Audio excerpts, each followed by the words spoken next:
Please like my videos, please subscribe to my channel, and please press the bell icon so that you get to know when my latest video has come.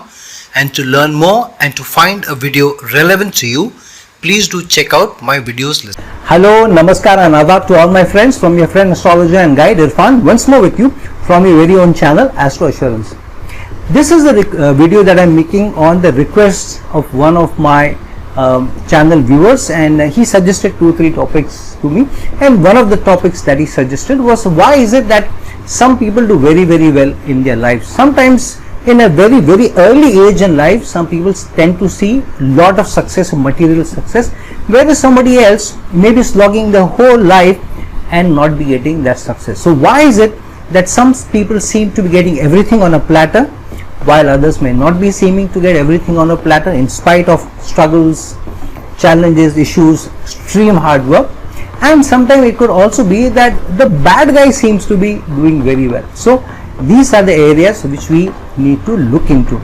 So why is it that happens, and is there any astrological connection to this? Is there any karma connection to this success? So I am going to focus more on why some people seem to be attracting huge success even at a very early age, and why do the so-called the bad people get huge success, and why do they get that, and why do they seem to be getting the better off? We'll keep it reserved for some other video. So firstly, let's jump into the topic of why some people seem to be attracting huge success and early success where they seem to have not deserved, and they must have got everything on a platter. Sometimes they may not even have desired, and yet they may have got everything on a platter, and then the whole, it looks like the Zodiac has rolled out a red carpet for them. So why does that happen? Now, we have also heard of all these stories where somebody who in their teenagers, maybe 14 years, 15 years, 16 years, they're good looking, they're tall, and they have a certain charming face, the radiance in their face, and then somebody spots them in the market or somewhere else, and I made a video connected to this story also, and then somebody says, you seem to be looking very good, would you want to get into modeling, or would you like to act? And then they think about it and they say, okay, let's have some fun, and then they do some modeling, they do some acting, and voila, overnight they get huge success. All that they have is the biological genes. They are good looking because their parents have those genes, and because they look good, probably they have height to the advantage also, which is also connected to biological genes. Somebody spots them and the world is at their feet. We know of supermodels who cannot even properly talk. All they can do is look good and walk, and they have become billionaires. They have their own labels, they have their own product lines and whatnot. Some of them are billionaires and they have huge success, and then from modeling they get into acting, and then the sky is the limit for them. So such cases, though, are rare, but there are cases around us where we see that at a very young age some people get the opportunity. Others could be where some people get an opportunity maybe in their early 20s, where it may not be as stupendous a success like in your teens. You identify as somebody who's very good looking, becomes an actor or a child artist, and you get the name and fame and rage. You could also be a child artist who has learned some music. You have a beautiful voice, which is again God given, but you have worked hard on your music. You have worked hard on how to sing, and you sing very well, and then you may have also got that kind of a success. But there is a team also behind you, so the music has to be right, the lyrics have to be right, you need to be connecting, the ability to connect to the right people, so that requires some hard work definitely. But we also know that sometimes people in their early 20s may get huge success, stupendous success, like for example the Bill Gates of the world, where though he did not come from an impoverished family, he came from a decent family who had decent livelihood and decent lifestyle, yet in spite of being able to get good degrees, higher degrees, he decided to quit, focused on Windows, and because of window driven operating system that was launched, and then that became a huge success. After Windows, if you see, Microsoft Office became a huge success, and so Windows and Microsoft Office have become the backbone of communication and business today. Whether you look at Microsoft Excel, Microsoft Word, or PowerPoint presentation, which everybody seems to be using, and a lot of analytics are run using Microsoft Excel as well. And so Microsoft Office has become the backbone of offices, and Microsoft Windows has become the backbone of a communication or getting onto the web. So this is definitely something that Bill Gates had a stupendous success with, and in his early 20s, and then he never looked back. He became a multi-billionaire, one of the richest people in the world in his 20s, and he has never looked back. And so such successes are around us, but we have some late successes also, like for example Jeff Bezos of Amazon. He didn't start off as early as Bill Gates. Amazon took time to build, and it was not even a great idea at the start. It just became a great innovation because the timing was right. An online bookstore became an online store for everything and anything and everything, and look where Amazon is now and where Jeff Bezos is. However, if you look at the background of these people's lives, you look at the supermodels, you look at these child artists, you look at all the quick gainers, you will always see that in the matter of relationships, in the matter of family, they are tested the most. Very recently we heard, I think just a few days back, of the divorce between Bill Gates and Melinda Gates. Who would have thought that they had a foundation, Bill and Melinda Gates Foundation, they were so much into philanthropy. Who would have thought at this age where their values seem to be same, their goals seem to be same, why would they divorce? Yet that came about. And and also Jeff Bezos, he also had a divorce with his wife, and a very expensive divorce, and many such divorces have happened at the top level. Steve Jobs, we knew that he had big challenges in his relationship. He had a challenge with even his daughter. He couldn't accept his daughter, own biological daughter, for many years, and eventually he relented and he gave her the name, and then he died young also. So all these so-called success stories, on paper success stories, will always have a background story which we don't know of, which we are not aware of. And so on paper, because these lives look flamboyant, because they seem to have all the riches, they have all the success, they are celebrities, they are big names, they seem to have the good life. So for us, we look at from the outside, from 70,000 feet, because we don't have a very intimate look at their lives, every seems to be hunky-dory. However, when you step into these people's shoes, the pressure that they have on them to continuously be successful is huge. The labels that they are working with, that pressure on them is huge.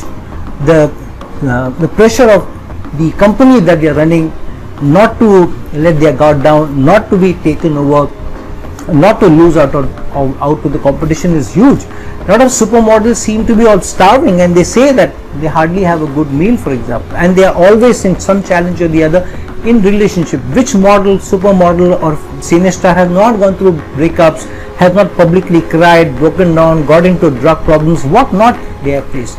And even so-called industrialists, many times they may be running 10 companies, and even if one company is not doing good, they are under tremendous pressure because they are losing market value, they are losing market capitalization. So money is there, the flamboyance is there, but even when they go to the beautiful bungalows, how much are they able to concentrate on the good food that they're eating and the beautiful house that they're living in, because that becomes secondary to them, that becomes as taken for granted, and they are always under this pressure. And when they reach home, many times the families are not there, each one of them is very busy. So these people lead very lonely life. So it's not easy to get those successes and get everything in life.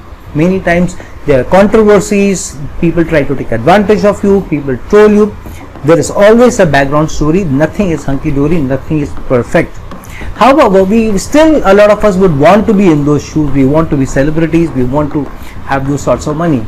So why is it that some people get those successes and some people don't get those successes, even if there is a background story which may not be very good? The simple reason is it's an opportunity given to the native. And the reason that opportunity is given is that material success is not seen as big success or huge success from the Zodiac. The Zodiac sees spiritual success or ethical success or moral success, how strong your moral compass is, how strong your character is, and how much you have been able to do to society, to general humankind. that is seen as success. So while we are chasing material success, because the zodiac doesn't look at that as success, so the opportunities generally to most of us which are given is to help humanity, to help others. And when are you more successful? When you yourself are going through a challenge, yet you are able to uplift somebody, then you are really successful, because you have kept yourself afloat and you have protected somebody's life. If you are sitting comfortably and some cat or dog is drowning in your own swimming pool, you just put your hand and take the poor pet out of the water, that is not big success. Yeah, the poor pet was drowning and you pull that person out. But if you are in the sea, you are drowning yourself, you barely are able to keep yourself afloat, you see somebody else also drowning, and you putting your life at risk, you save yourself and you save that person, that is deemed as huge success. So only when you go through tough challenges and yet you come up on top is true success as seen by the zodiac. And so generally the zodiac gives such an opportunity to most of us or all of us, because that's a good way to get salvation. If your success from the zodiac's perspective is a small success, even when you are giving a lot of donation, then salvation or moksha is not easy for you. You have to go 10 times that amount of good for be able to maybe compete with somebody who was drowning and just saved one life. Whereas a rich person may have donated billions and allowed millions of people not to starve, yet his success when compared to a person who is poor and yet is giving even a small portion of his food to a poor family may have overtaken the rich person. So in the eyes of the zodiac, that person is not very, very successful, who has huge material success. So because the zodiac doesn't see material success as huge success, and so usually such chances are not given to others. A larger, bigger chance is given that you yourself are going through challenges, yet can you help others.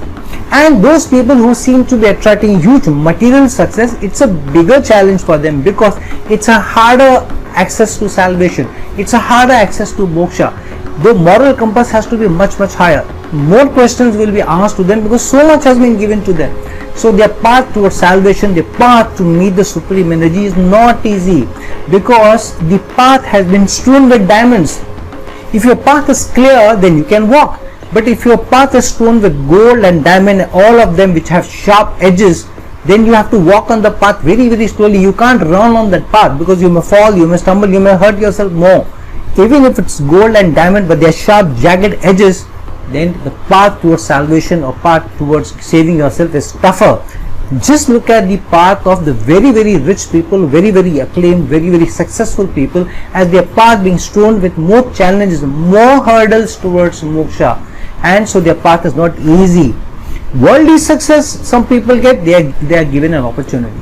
From a horoscope perspective, see the connection between the 5th house and the 9th house. Exchange between the 5th house and the 9th house. Stupendous Raj Yoga and Dhan Yoga, both give it to such a person. And the Kendras exchanging houses, and 2 or 3 benefits getting associated or placed in the Lagna or in the 4th house or in the 10th house, for example. Or one benefic and one benefit, both sitting in the 10th house, and both of them have complementary energies. For example, a Mars and a Jupiter sitting together in the 10th house, a very, very potent combination, especially if there are benefits aspecting the Lagna also. Fantastic placement can give you an opportunity to do very, very well. And so many other yogas can be given. A Gajkesari yoga is given to you, a Lakshmi yoga is given to you, a Dhurvura yoga is given to you, a Mahabhagya yoga is given to you. Many yogas, strong yogas given to you, and you get the opportunity to do more good, to get more wealth. However, if you for some reason are not able to use the connection of the 5th and 9th house, just to use one example, where the Sanchita Karma and the Prarabdha Karma are getting connected, it's a big opportunity given to you that correct all your Sanchita Karma using the opportunity of the Prarabdha Karma in this life, and do so much good that you get a strong crack at moksha itself, at salvation itself. So if you have super success, then your super responsibility, big responsibility to do almost give away everything and do almost everything that you can do. Use every penny of yours, use every minute of yours to do good for others. Only then can you say you have moved slightly more closer to the Lord. However, if a very poor person, he has nothing much to give, to donate, yet he is able to give some time or share some of his food with other poor family or other poor friend, then the zodiac looks at that as a larger contribution, a bigger contribution. So don't look at people who seem to be successful on paper, especially young people, because when you are very, very young and you are given that success is given to you as a hurdle, not as a great reward, because you have done previous life great karma. You must have done something great, because of which an opportunity is also given to you. But this is also a bigger challenge from the zodiac. It is not a path strewn with roses. Okay, everything is in your path. It may be some roses, but a lot of thorns in the path, especially when you are given huge material success. Because generally the people who have huge material success, their focus is on saving the money, or making more money, or becoming more successful in the world, and then giving some part of that money as philanthropy. And many of them do philanthropic activities after they are gone. How much do you gain when most of the money that you have, you're going to give up only after you're gone, when you don't need it anymore anyways? That doesn't even remain yours anyway when you're not in this world. But you want to sign a piece of paper that after I'm gone, give 80% of my money away. No. If you are alive and yet you are in your life giving away 80% of the money, not just signing a piece of paper to give 80% of your money, but while you are alive, you have donated, it has gone from your coffer, it has already gone to other people, 80 to 90% of the money, and you have only sum to yourself. You still lead a simple life. Only then maybe you can say you're competing with the poor guy who's giving some of his resources or half of his resources to other poor person, and a drowning man is saving other drowning man also. So huge success given to some people is generally because maybe of good karma they have done, or an opportunity given to them when the sanchita and prarabdha karma is getting connected, or because of blessings of the supreme energy, because the blessings of the elders. If the blessing of your elders is with you, then too you get the opportunity that try and correct your sanchita karma and prarabdha karma by getting that opportunity. And some people are also given a big yoga like the Dharma Karma Adhipati Yoga, where the 9th and 10th house get connected, and you are given an opportunity that make your dharma your karma, or your karma your dharma. And then if you are doing that and you are doing something for society, very, very strong yogas, one of the most powerful yogas, then you also gain the favor of the supreme energy and the supreme lord. So don't look at other people's life, the rich people's life, the super successful people's life, especially the people who at a very, very young age seem to get everything in life. Don't see their success as true success. That is not true success. The true success is where you are able to keep your eyes open to other people's challenges, other people's issues, and yet you are able to, in spite of your challenges, contribute there, focus there.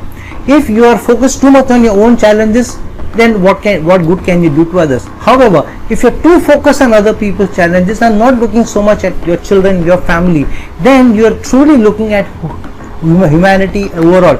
And let me just tell you, your family will, each of them has got their own fate. Their fate is not dependent on your fate alone. They have got their own fate. They will chalk out their own path. Your children will chalk out their own path, whether you help them less or more. As long as you give them the basic education, you support them, you motivate them, and let them decide on their own, they will be good. So being too focused on your family, too focused on your children, too focused on your own issues will put a stoppage to your higher growth, your spiritual growth, your spiritual elevation. Second, too much concern about money, too much focus on why I am not made it good, stops the positive energy, brings the negative energy, and the negative energy pulls you down. Especially if you have 2 or 3 malefics getting connected with the Lagna or the Lagna Lord, then too these challenges can be. And usually such people who have got huge success in their initial life, you will find that there is some connection of Rahu, Ketu and Saturn with the Lagna, where some dasha, some transit, some period can become a bringing down period for them also. Many times some people go through those, they also spring back. Sometimes they go through those, we don't get to know much about them. Only very, very late in life then we get to know, when a lot of things blow out of proportion. So do good in your life, focus on your own karma, focus on your own life. Don't think too much of material success. Material success may be given to you for some time, maybe throughout your life, but that is immaterial. What true success is, where you are given an opportunity of spiritual elevation by helping others, helping humanity, making your whole purpose of life as helping others, and through helping others, helping the supreme energy. So the biggest gain that you can get, the biggest karma you can gain, is the gain of helping the supreme energy by helping humanity. Just keep your focus there. So friends, like this video, share this video, and if you're looking for a personal consultation from me, please reach out to me with the links given below. Until some other time with some other video, this is a friend astrologer and guide. Signing off. Ciao.